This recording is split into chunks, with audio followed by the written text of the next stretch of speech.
We are here at Luke's house, and we're about to go knock on the doorbell. We're going to put him through a knock on the door. We're about to run, so when we do follow-ups, we like to put the owners through the scenario of somebody just coming and knocking on the door, ringing the doorbell, because that's like a realistic type situation and something a lot of dog owners struggle with, and he's definitely a dog that struggled with that before training, so about to see how he does.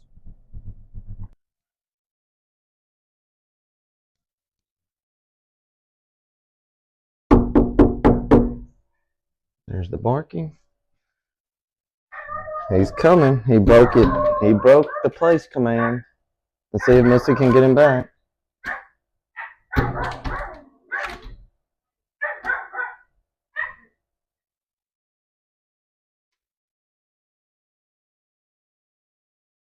Okay.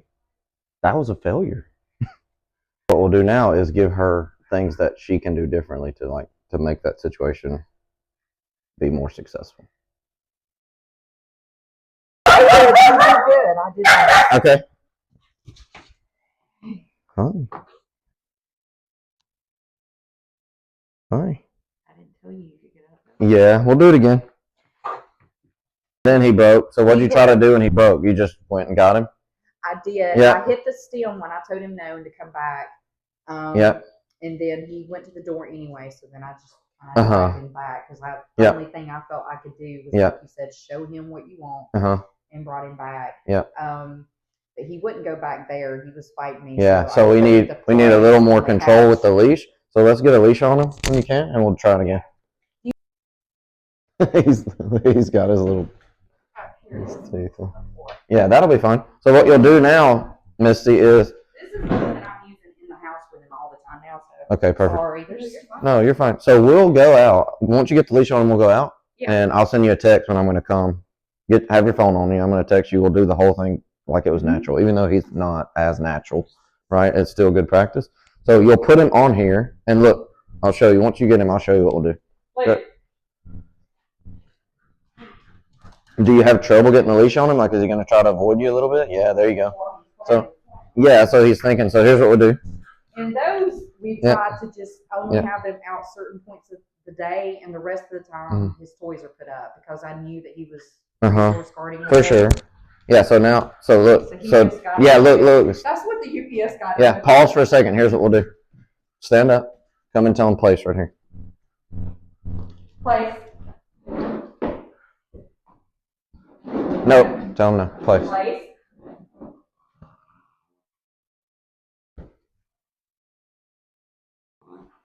Tighten the leash up. Yeah. Stand up. Yeah. Grab the leash. Tell him break. Break. Okay. And now pick that toy up. Put it up. Knock. Or when we leave, go ahead and place him. But put your foot on the leash.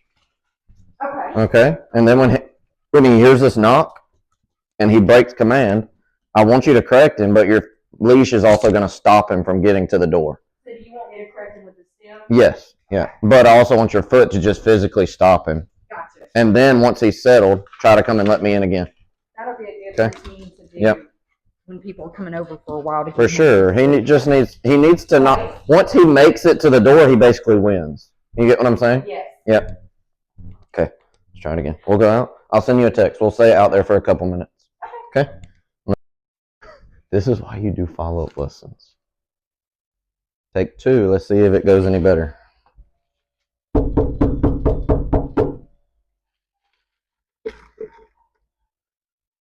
He still got barking. See if she can control it better. He's coming without him. It's better. You stay down. Okay, now go reward him.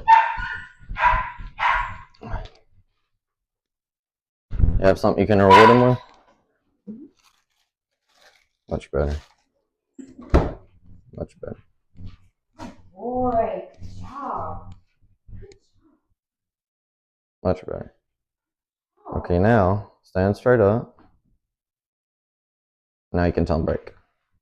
Right. Good. Perfect. Much better. That's why follow-up lessons are good. see what all they're doing wrong.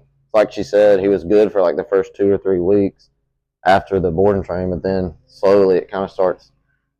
The dog starts trying to go back to their old ways. Especially with an older dog like Luke, it's very very common because he's like, oh, I'm back home. So all those bad behaviors start kind of like slowly coming back in, and then where, the dog we're seeing now is not the dog that left the board and train, and that's why it's so important to continue kind of that lifetime support, because a board and train is not going to totally fix the problems if you don't continue the training and teach the owners how to do everything. Here. Good. She corrected it. The barking is like a symptom of how the dog's feeling, so you can't really do away with that all the way. Right now, we just don't want him to charge the door and, get too crazy. Good. And now watch him, because if he comes off, I want you to be really quickly to go correct him. That was good, though. See how your foot can correct him pretty good when he tries to break command. And because this is not happening super often, Misty, just do this with family members. Just test him out. Because when it happens, he doesn't know it's still the same emotion. You get what I'm saying? Keith could come and ring that doorbell and he would act the same way. That's a good idea. Right? You just put him through the repetitions of it.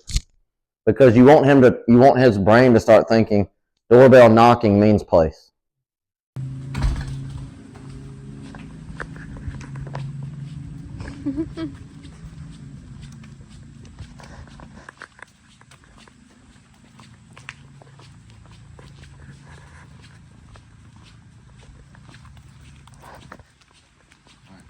Take 4, right? Now we got an e-collar that's working.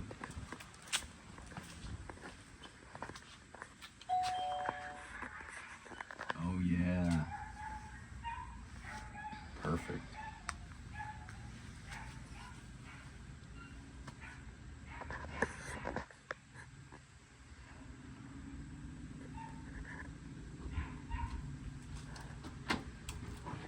Success.